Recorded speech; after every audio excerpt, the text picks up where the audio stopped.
First of all, I always thought that breast cancer was a white woman's disease. I didn't know that black women got breast cancer, and that was mainly because all the promotions featured white women. So I just thought, oh, black women don't get this.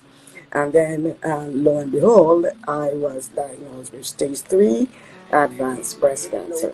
I thought after that, I finished with the IV and the chemo, that I was going to go home. I didn't know I had to take additional over-the-counter, not over-the-counter, but prescription drugs. And I went, and it was quite expensive. And I thought to myself, okay, what do poor people do? How do women that look like me, that is less fortunate than I am, how do they make it? How do they find the money to pay for this prescription, take care of their families, cover all their finances? That must be so difficult for them. And then I was at home one morning feeling, terrible after chemotherapy treatment. Couldn't get off the bed. It was terrible. And I thought to myself, okay, I don't want any other woman that looks like me to have to go through this alone. So when I get better, I'm going to do something about this. That started the journey of me and the Olive Branch of Hope.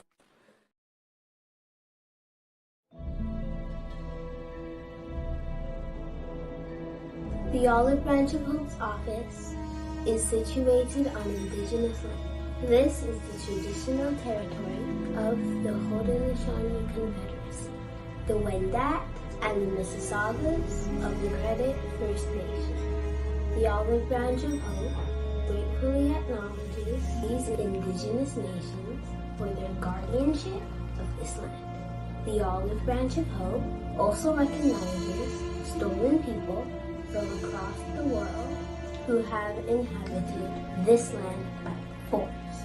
Slavery prior to and including the transatlantic slave trade continuing through modern-day human trafficking have brought Indigenous people from across the globe to care for this land. We acknowledge the truth of our Canadian history and commit ourselves to reconciliation, knowledge, and careful intention. I invite you to take a moment of silence. Feel free to use this moment for prayer, memory of a loved one, or to set an intention for your engagement on this space.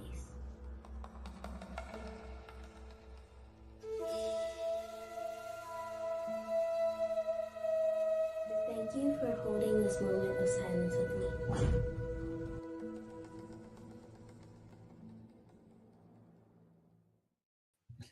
Thank you so very much for holding this moment of silence. They say the little one shall lead them. And here we are encouraging everyone to take up the opportunity to really be able to hold ourselves in that moment of truth and that moment of understandings to who we are and where we are. And here in Canada, we start off these gatherings and these meetings paying homage to the people and the nations and the tribes and the culture and the history that has brought us to where we are today. I am so happy to be sharing this space with all of you, our visionary women, our sisters who are building empires, massive structures, global structures. No matter where we are starting, that's where we know we are going. And so we are here to share this space for the entire month of March, 30 days of HERstory, as we bring to you not just this sisterhood of women who are here to support one another as we build, but also to tell you about the Olive Branch of Hope. The Olive Branch of Hope is our 2023 nonprofit partner here at HERstory. And if you know us at HERstory, you know that while we build, we believe in our 2114 motto, we do well so we can do good. And so everything that we do at HERstory is in connection with, in partnership with a not-for-profit establishment. And 2023, we are partnered with the Olive Branch of Hope.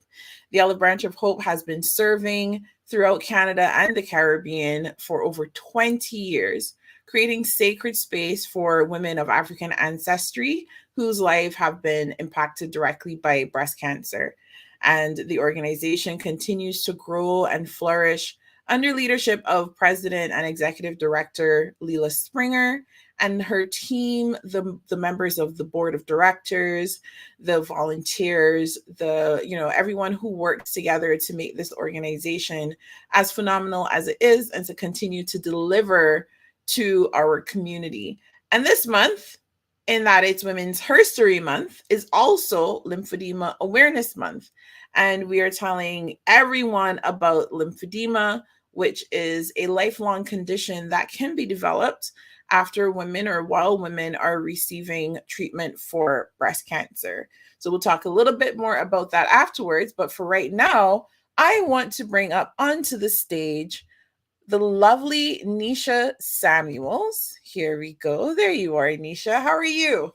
I'm doing great. How are you doing today? I am doing great, dear.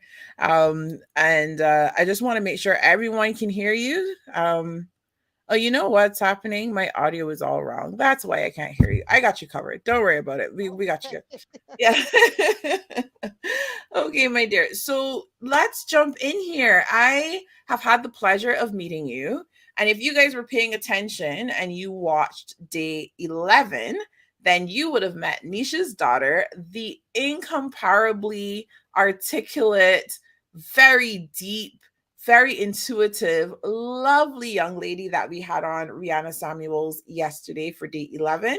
So now we get to see where Rihanna gets all this spunk from, right? Yes. Well, I think she gets half of it from herself. I just kind of guide it. That's Love all I that. can do. I can just guide. I don't need Love to that. stop it. I just need to just make sure it's on the right level. That's it. Yes. Yes, absolutely. Well, Mhm. I mean, first of all, kudos to you as a mom for recognizing her gifts and creating opportunities for her to flourish in what her gift will cultivate for her and the doors that that gift will open for her. Absolutely wonderful. But today is all about you, Nisha. So, let's tell everyone about you. Let's talk about your business. Tell the people who you are and what you do.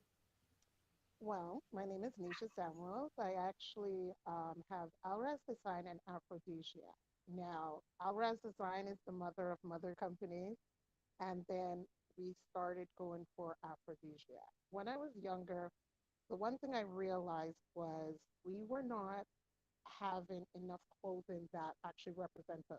More of, I saw there was a shaping issue. So that's when I started sewing because I Right. was always buying bigger clothing for myself and then having to alter it. And then I was Mhm. like, you know what? That doesn't make any sense because Mhm. that's wasting money. So I was like, well, let me just start.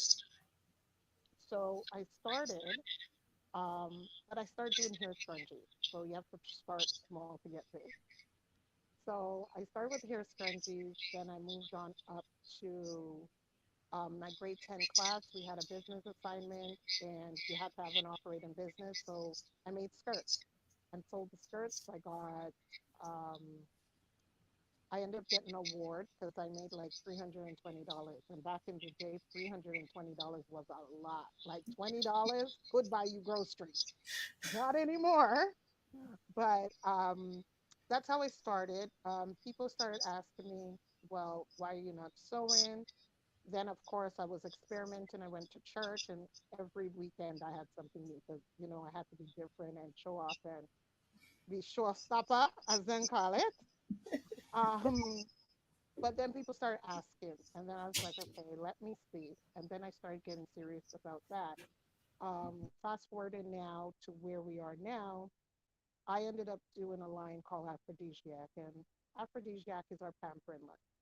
Our pampering line, it's there because we do not look after ourselves. Like on any given day, especially us as women, we wear so many different hats. The children want something from us, our husbands, our boyfriends, everybody wants a piece of us. And we sometimes forget that we need to have a timeout for ourselves. So with Aphrodisiac, you get that timeout. And I mean, it's nothing that you need to go anywhere for.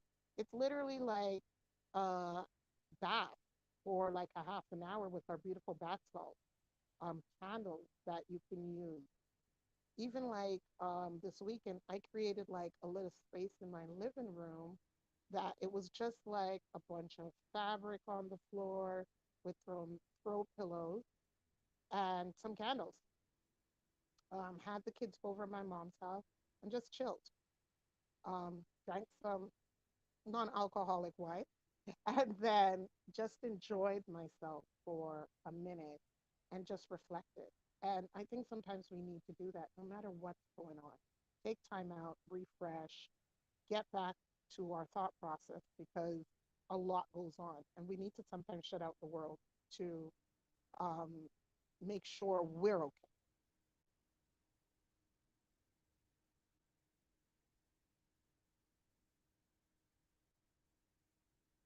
I'm here talking to you on mute. What you talked about, with us needing to take that time for ourselves, right? Because everyone needs the chance to time out.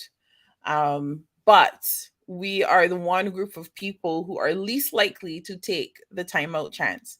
Because when we finally get the children settled and we finally get the partner, whatever is needed over there, then we now tend to all the other pieces of things that need doing that still serve the group. And so without recognizing that taking that time for ourselves is also service to the group, because if we're pouring out to them from that emptiness and that fatigue, I mean, let's be real, right? If we're moms, we get snappy, right? You have a partner, you're like you're too tired to even look at them sideways, like we don't realize that the excuse we give for not doing it is actually the reason we need to do it. And I am preaching to myself because I am so bad at it. Right? But it is so true. And one of the things I have found is that those moments of silence not only replenish in terms of the giving and the external, but also replenishes me and myself of connection and focus and what is all of this big thing that I'm working towards and driving towards. So I'm gonna ask you, you created this business, you said. Now you started as a teenager as well, just as your daughter is starting Mhm. as a teen, right? Yeah. Yes. So you started this business and you started with Alraz, and then you added aphrodisiac, and you really started looking then at how could you serve this community of women even more and more, right? I know a little bit about your business, so I'm going to show off some of your stuff, right? And not just in terms of, like, you talked about buying and having to alter and then realizing you can just tailor yourself, but the level of thought that I know that you put into your designs, where you say, okay, well, this is Black women, I'm going to make sure that their things have, like, it's satin on the inside, like the hoodie with the satin, like the real thought of care all the way through. At some point, you had to have given birth to that vision, that line of sight that says, okay, something here isn't quite right and I can do something about it. What do you think is the importance for us as women to have a vision and to be able to move forward with it? Funny that you should say that word vision. When I started, this wasn't about a vision. Like, it was a need to be different. That was what my driving force was, a need to be different. I didn't want to be like anybody else. Um, and I find that whenever I do create something, it takes a couple years for people to catch on. But I know it's coming. It's almost like I see the need before it happens. Um, the aphrodisiac line, why it became so important was one of my girlfriends, her mother died from cancer, and she started a line of homemade um, body creams and so on. So she kept on pushing me, hey, you need to help me. Let's do an organic line. And I was really thinking about it. And I'm like, okay, what can I do for the community? Right. And that's when Aphrodisiac was born. And that's when the vision started to gain momentum because I actually had this vision as a child that we should always take care of ourselves. But it was like that part of me did not catch up with me yet. It was it was a different side of me. I was like, the world ain't ready for that yet. So let me do the normal stuff and do clothing and so on. I'm like, will anybody really understand from a 16-year-old, a 17-year-old telling them to relax, right? And at that time, I don't think anybody would have understood it because we were of the go, go, go, go, go, go, go, go. When the pandemic started, though, that's when we realized something was really different. Um, that's when everybody was like, okay, we need to take a little bit of a break. And that's when we started really thinking about ourselves because there was nothing else to do, Mhm. right? And that's when I said, okay, this is when we can go now. I have permission to go. The world said it's okay. Let's do this now. And that's what I've done. Um, Everything that we've done with our company, it's Canadian based. We try and keep as much products in our community as possible because I want our dollar to circle as much times as possible. I'm trying to work with partners in our community as much as possible because I'm like, if we win, if I can win with somebody else, that means we've won as a whole. If we win as a whole, we can show everybody else that we actually do work together and we work together well. And that's my other mission. So if we can each one teach one, they say, if each one can work with one and we can stay on that level, will be great. Yeah. So as I encourage my daughter to do it, and one of the other reasons why I've encouraged her to have a business is when anything happens, you always have something to fall back on. Mhm. And why work for somebody else if you can work for yourself? So there are things you can learn in life, but if you can get around certain things, why not? So knowledge is power, and that's the one thing I think we do need to teach our youth today, Mhm. that we need to teach them that everything is good. It's Yes. okay to do this by yourself. It's okay to be different. Yeah. Yeah. Now, you said that this didn't start with vision, but then you went back and you Mhm, said as a teenager, you thought everyone should, mhm, but it didn't feel like it was the right time mhm. to, for you to speak it, right? Like you said, who's gonna listen to this teenager talking about grown women should relax, right? Right, right. And then the world caught up. And Mhm, you said something so important there, about the world gave us permission to stop, mhm, right? mhm, And so, first of all, I just want to highlight that you had that seed of vision for mhm, such a long time, mhm, waiting for the opportunity that it could flourish. And we mhm, know you can go and buy seeds in the supermarket, right? You can hold on to seeds for a very, very long time before getting the opportunity to plant them. And so when you get the opportunity to plant them, you're not going to plant seeds that have to be planted in the summertime in the middle of winter, right? You want to time it. And you had this culture around you, this atmosphere that gave permission for that seed to flourish at the time. And so I really want to pull that out for our sisters who are listening, who may be at that point where they feel like maybe it's not about a vision, without realizing that that seed has been planted, that seed is there waiting for them to bring it to fruition. Now, as a teenager, sure, especially in our culture, who's going to listen to me telling grown women to relax, right? But what mhm. about now? Since then to now, have you felt as though there's been a point where your voice has been diminished? I actually feel it a lot. Um, Even when I first branched out to aphrodisiac design, I didn't let my Alaraz page know about it. Hmm. And then I started doing a lot of pop up shows. And then once it started to gain momentum, I was like, okay, it's okay now for everybody to know about it because aphrodisiac also has to do with women's bodies, right? And us not being comfortable with it. So it's so many different levels actually that comes under this brand that's coming out. It's not just about feeling good. It's almost about it's okay, whatever size you are, accept it, move on. Do not let society tell you what's okay from what's not okay. If you feel good in yourself, that's you. And we need to tell our children that. We need to make sure our daughters know that. There's so much other things out there right now that are influencing our children. And in all honesty, out of 100%, we maybe only have 15% influence over them. Everything else is external, right? But if you keep on giving them positive reinforcements at the end of the day, telling them, hey, you look amazing, and like really mean it, because kids know when we are faking it. They know. So let's not do that. But give them the positive reinforcement. Get into their friends and find out how their friends are talking to them, what their friends are saying.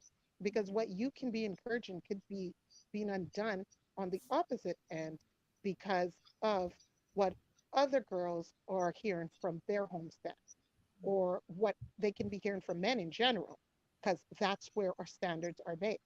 So if we can do that and show girls that, you're beautiful, you are intelligent, you are educated, you are amazing, your mind can do wonders, I think the next generation will do much better. And they won't take it from nobody because they'll know their worth at that point. Absolutely, absolutely. I think one of the things that's really interesting about your experience is having a sense of strength of voice in one space, but not in another. Hmm. And I think that's really crucial because voicelessness isn't necessarily a personality trait, right? It isn't that we feel silenced in all spaces, right? Or it's not necessarily always going to be a phase in time. So it's not a period where you're completely silenced and then, you have voice. It could be happening at the same time, right? In different spaces. And I think that that's really important because it gives us the opportunity to kind of draw strength from the places where we do feel as though our voices are strong, as though our message is being received, as though we're being heard, not just tolerated, right, but heard in these spaces. And so even within entrepreneurship, right? We paint pictures for ourselves where we say, okay, I don't know. Oh no, they're ready for this. Are they gonna push away because we're shifting direction? And then you talked about something that's so absolutely critical for our community of visionary women. We're talking about our bodies and accepting our bodies and loving our bodies. Can you talk a little bit more about that, about aphrodisiac and, that sense of I get to drape myself, with these lovely designs because I'm celebrating me. Let's talk a little bit more about that. Well, actually, as I have started, the one thing, as pictures will be going up soon, I've actually taken all the pictures in the rope and so on. And this is just after having my daughter. So I'm actually much bigger than I normally am. And I was like, I don't care. I'm going to be a star. So everybody's like, well, don't you think you should use other people? I was like, nope, because let's be honest, who's actually buying the clothes? Is it that size two person? Or is it people that are that everyday person working towards their goal? It's a person working towards their goal. When people see people that look like them, they start getting the message that it's okay. And that's the message I've always wanted to be the one to showcase, that it's okay no matter what. I don't care who said what to you. All you need to know is what you need to do, and it will be okay, because there's so Yes. much negativity there. Mhm. That it's okay. And I want you to see, Nisha, like how that connects to the original vision. It's okay to take a rest, right? It's okay, hardworking mom, it's okay, career building woman, right? It's okay, if you're going back to school and you're, it's okay to take a rest, right? Which is something we feel so guilty about, right? It's okay to love your body, whatever the shape and size. It's okay to demand that the clothes you purchase fit you without having to do extra work to make them fit, right? It's okay to celebrate myself in my own skin, right? That it's okay for us. It's okay for us to show up in the spaces where even our own lack of self-confidence is the thing that's nagging in the back of our heads, right? And then you talked about things that other people say and the way how other people put you down. You know what? It's okay to brush that off. Right? Yeah. And Yeah. when they do that, it's very strange, but I use negativity as a moving force. And when I'm in that midnight hour sewing, and I was like, that person's that, I'm like, okay, I'm going to fix them. Just now, I'm going to fix them. And honestly, the next outfit is even better. The next design on a hair bonnet is even better because I'm just like, you talked, I will deliver. Now, what are you going to say? Now, try something else. I'm going to come at you again. So that's how I fight it. I don't fight it with words. I fight it with action. I'm like, you're coming to play with the big dogs now. I'm okay with that. Please come. Please come. Oh my gosh, yes. At the end of the day, when we are able to connect with our vision and keep moving in a direction that speaks to who we are and gives us permission to pour out of ourselves, we do find that strength, right? And that boom in our voice, right? The older people tell you, take that bass out your voice, like we do find that again, right? We find that boom that comes from our bellies when we are speaking about the thing that we're passionate about, right? And so, when we have this chance to kind of choose our direction, right? You said, like, don't worry about what they say, do what you know you have to do, right? That's what you shared with us before. We have this chance to change direction. We have this chance to make some determinations, right? To say, okay, I am going to commit to being my best. This design is going to be absolutely my best, despite what they said. This design, this next design, I'm going to pour my whole heart into this one, right? We got a chance to make some decisions. And one of the decisions that we at Her Story think is really critical is that we should tell our stories for ourselves, and that we should be the ones who determine the narrative of the version of our story that will be delivered to the world.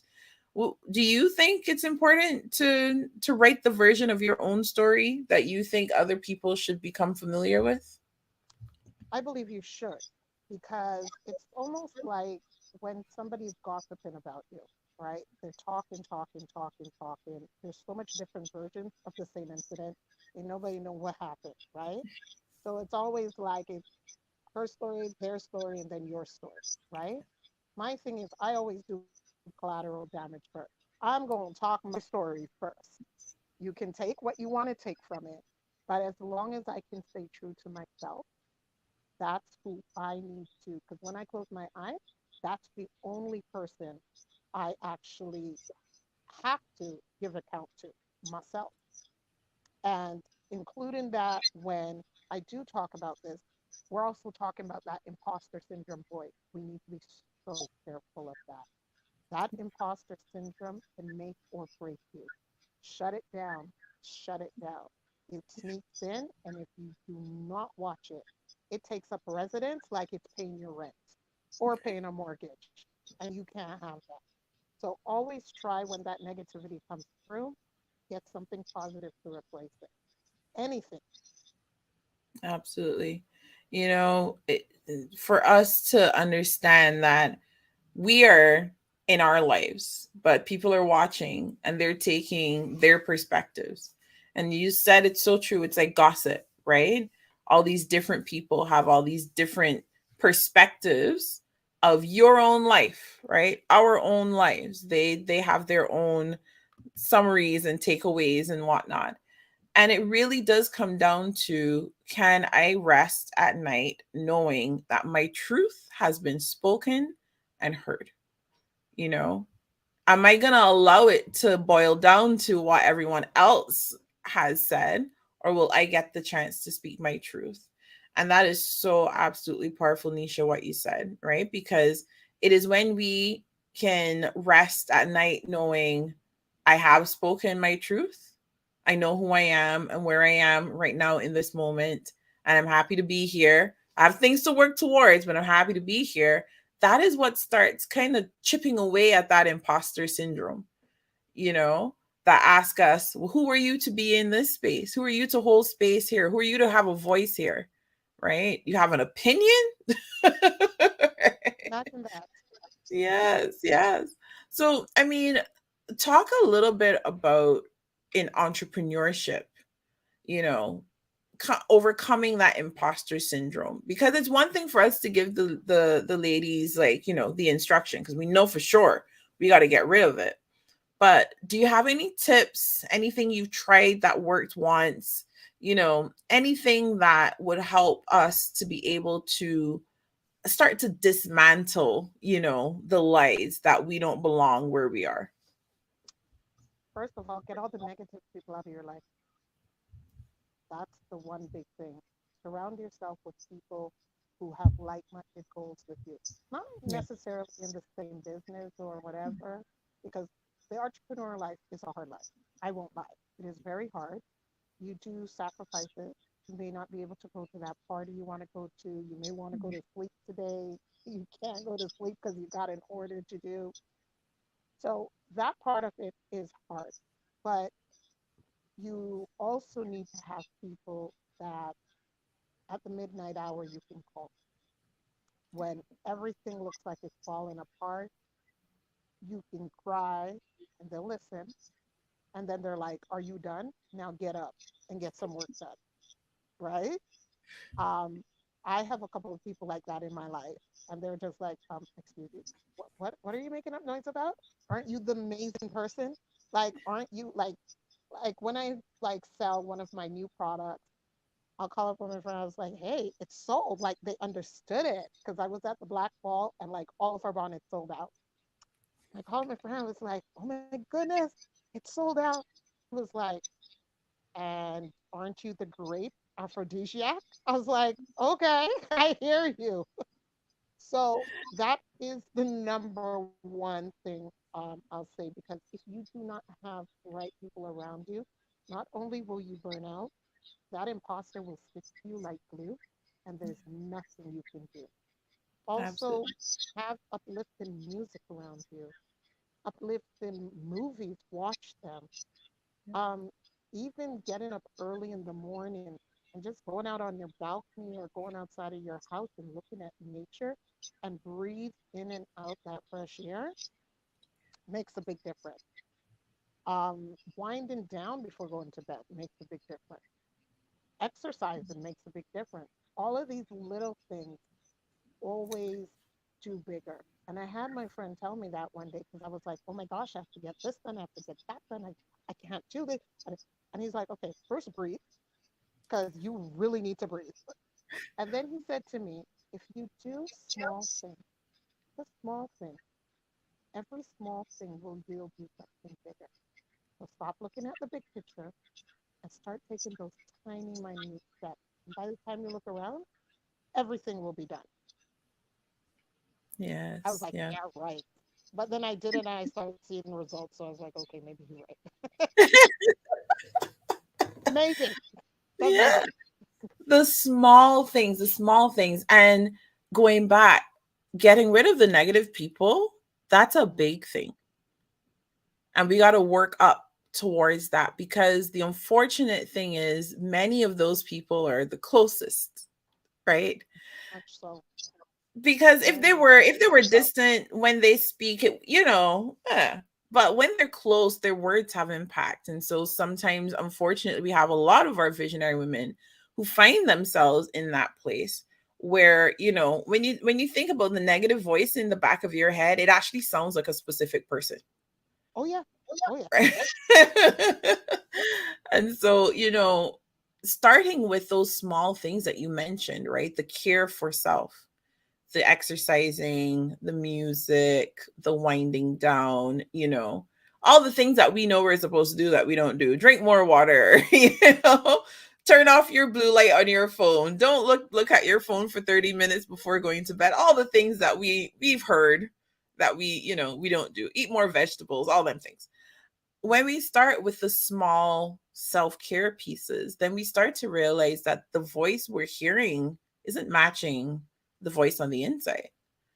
And so then you talks about finding people now who see you, because one of the crazy things about imposter syndrome is that when someone that we see who's excellent and progressing and doing well, when she admits to us that she's been dealing with this imposter syndrome for years and years, we're always surprised. We're like, you?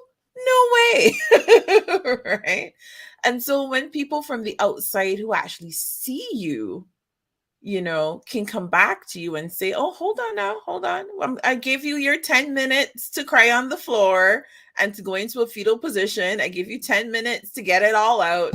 Now let's get on, because what I see the amazing, right? I see the powerful. I see the strong. I see the committed. I see all of these things. And so that's so true, right? What are we pouring in, and who are we allowing to pour in, right? And what's that message that they're giving us? Oh my gosh. Now, to me, it sounds like if you are a woman who is taking care of these small things, and maybe you haven't seen the big things come to pass just yet, but like you mentioned, you see results, right? You get your tiny wins along the way. And you have the people around you who are there to lovingly pick you up off the floor and tell you get it together now. Right?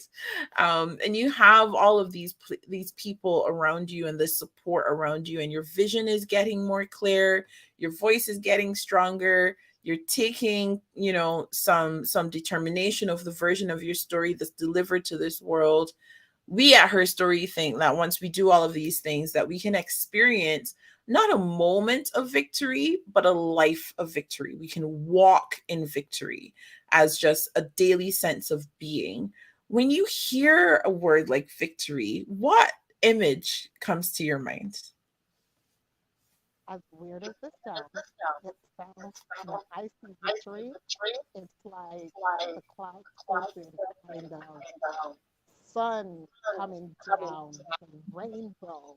Like, I feel ecstatic. That's how I look at victory.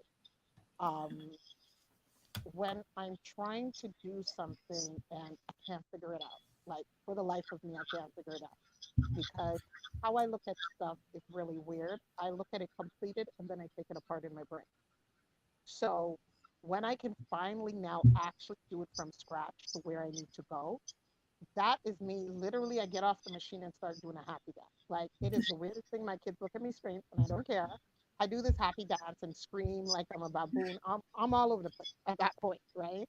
And my kids are like, my daughter, the 16-year-old, is just like, oh, so you're having your moment again. Thanks, mom. But they're used to it. So I do celebrate everything. That's my victory. When we were at the Black Ball and people were just ordering, I literally sat down and I'm like, okay, they understood the assignment finally, right? And that's what got me through. I came back, it was like 2 o'clock in the morning nearly, and I was so ecstatic, I started sewing instead of sleeping, which I should have been doing. But the energy that pulled off of that, and I had somebody who did receive their goods, and they were just like, actually, a, a boyfriend had bought it for this lady. And she's like, no, no, no. Now he wants it for his daughter. And the package was so cute. They're like, okay, but I don't need to order more now. I was like, that's what I want. Yeah. So that's Yeah. my victory. To get that Yeah. disorder, that's my victory. Yes.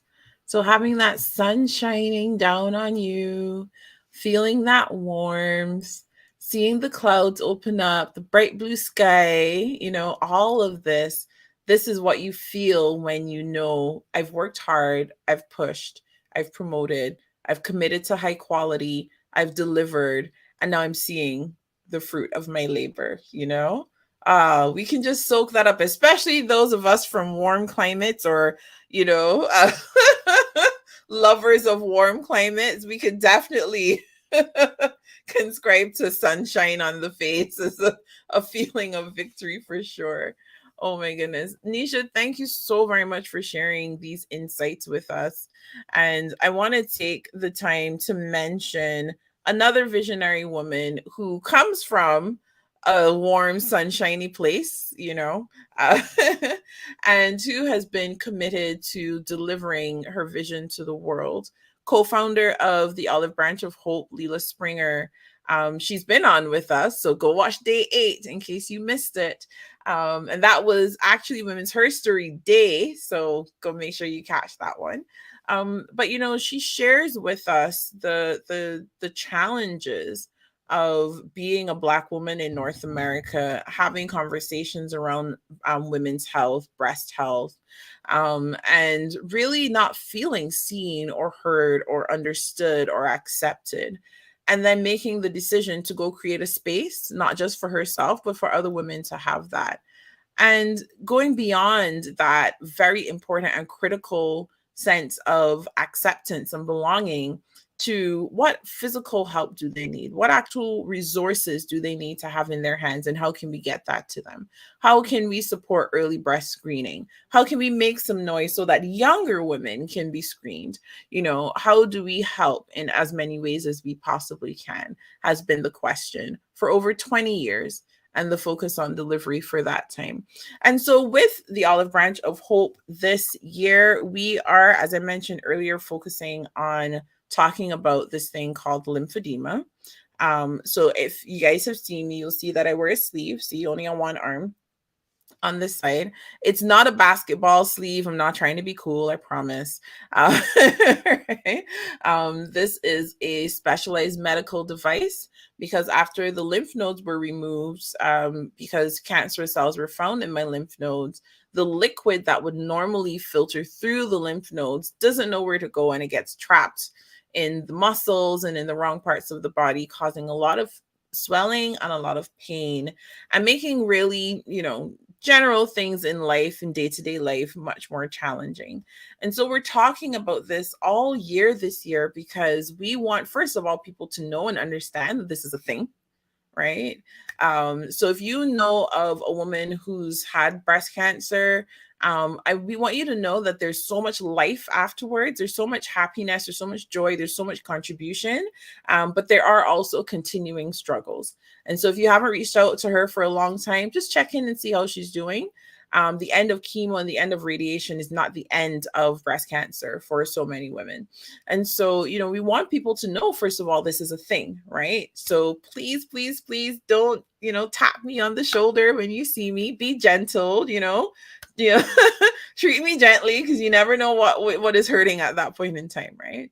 And so with that, we're also raising funds this year because these medical devices can be quite pricey, and you can't just go pick them up anywhere. You really need to go make sure that you get measured.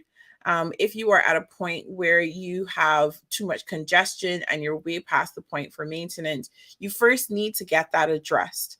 And so again, go back to day 2, and you'll learn from Carlene Fraser, that there are lots of steps that would be taken to make sure that we can help you to decompress, and then we get you fitted for a sleeve. And so we are building this community of support around women who are living with lymphedema after breast cancer treatment, and so that we can help to make this ease of life, right? Improve the quality of life after breast cancer treatment, right? And so we are looking at all the different resources that we could bring together. How can we get free ones? Who has access to free ones? Who doesn't have access? We have to also think about women who are here who, they're not in the system. They can't get the free healthcare that's being provided.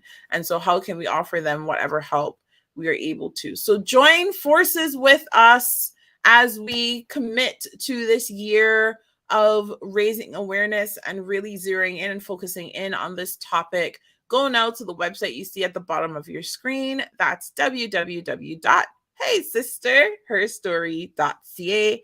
And anything that we do throughout this year, we are giving a portion of the proceeds to the Olive Branch of Hope. But any of those items that you see at the top of the page that are co-branded, we're giving a little extra. So go ahead and make a purchase of those items. And with that, make sure that you also click that button to donate and just give freely from your heart. All right. So go right now to www.heysisterherstory.ca so that you can support this amazing organization. Like we said, it's been around for over 20 years. It's going to be here for another 20 years because of you and the support that you're going to give to this amazing cause. Neisha, my dear, is there one word of inspiration that you'd like to leave with our visionary women, our sisters and our brothers? We know you guys support, but really our visionary women in this her story space. The one thing I do want to leave with you is just to come off of what you were just saying is by taking care of ourselves, some of these things can be prevented. Use as much natural products as possible inside and outside of your body because a lot of chemicals are used on your skin and they seep into your body and they do cause these issues. And that's one of the things that we're not told a lot about, right? So make sure you're doing your detoxes, make sure you're getting your rest. As an entrepreneur, take time, reflect, figure out what your timeout looks like. Even if it's lying down in bed for 3 days, chilling on movies, do something and just take a breath. And then you'll have the energy to go do what you have to do. But be nice to yourself, first and foremost. Absolutely. Because if you're not, Absolutely. we'll come back at you at some point in time. Then wow, you're playing catch up. And it's like it's either you take the time or the time will be taken from you. So Right. decide which one you want. I think That's I'd rather true. take the time because once the time is taken from me, I don't know how long I'm going to be out, right? So that's what I would really encourage. Take time with your family, enjoy your life. And if you don't have money, I understand we're all stressed about money and so on, but there's things in this life that don't take money. Go That's on right. walk. Even when you're building your business, there's things that you can do that are actually free. But we're so garnered into it's all about the money, it's all about the money, that we miss a lot of things. So Yes. those are a little things that I would have to say to keep me moving in Absolutely. that direction and everybody else.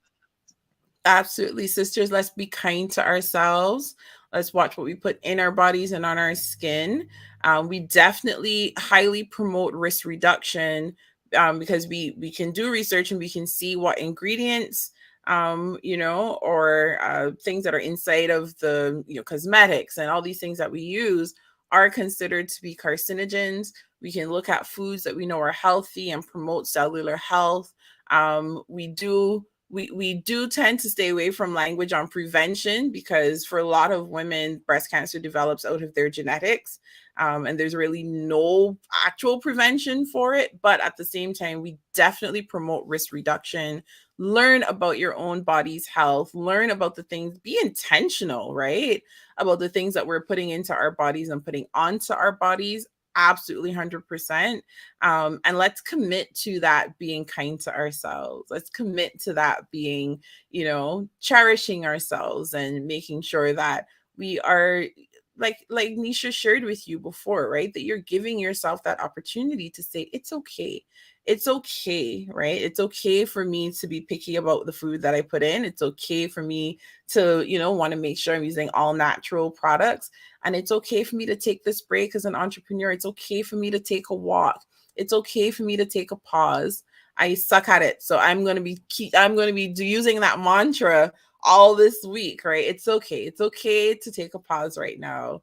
It's okay to actually sit down and eat and not stand up in my kitchen and eat food, right?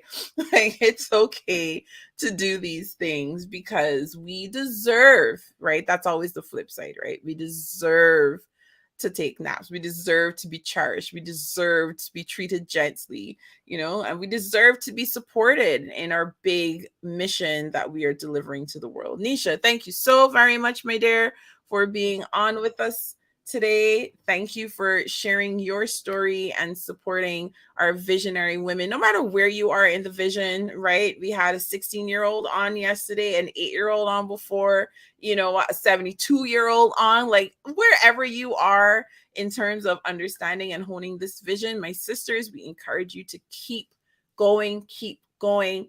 And if you are trying to find that space where there are like-minded people who think like you, who have these big, massive, ridiculous dreams that make no sense to anybody else, but are still committing to doing the small actions that it takes every day, then you need to find out more about joining our HERstory sisterhood and connecting with us and learning and growing on this platform as we continue to deliver this message of vision, voice, version, and victory to the world.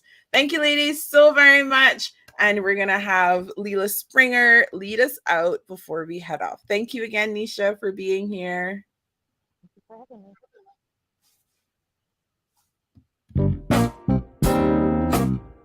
First of all, I always thought that breast cancer was a white woman's disease. I didn't know that black women got breast cancer, and that was mainly because all the promotions featured white women. So I just thought, oh, black women don't get this. And then, lo and behold, I was diagnosed with stage 3 advanced breast cancer. I thought after that I finished with the IV and the chemo that I was going to go home. I didn't know I had to take additional not over-the-counter, but prescription drugs. And I went, and it was quite expensive. And I thought to myself, okay, what do poor people do? How do women that look like me, that is less fortunate than I am, how do they make it? How do they find the money to pay for this prescription, take care of their families, cover all their finances? That must be so difficult for them. And then I was at home one morning feeling, terrible after chemotherapy treatment. Couldn't get off the bed. It was terrible. And I thought to myself, okay, I don't want any other woman that looks like me to have to go through this alone. So when I get better, I'm going to do something about this. That started the journey of me and the Olive Branch of Hope.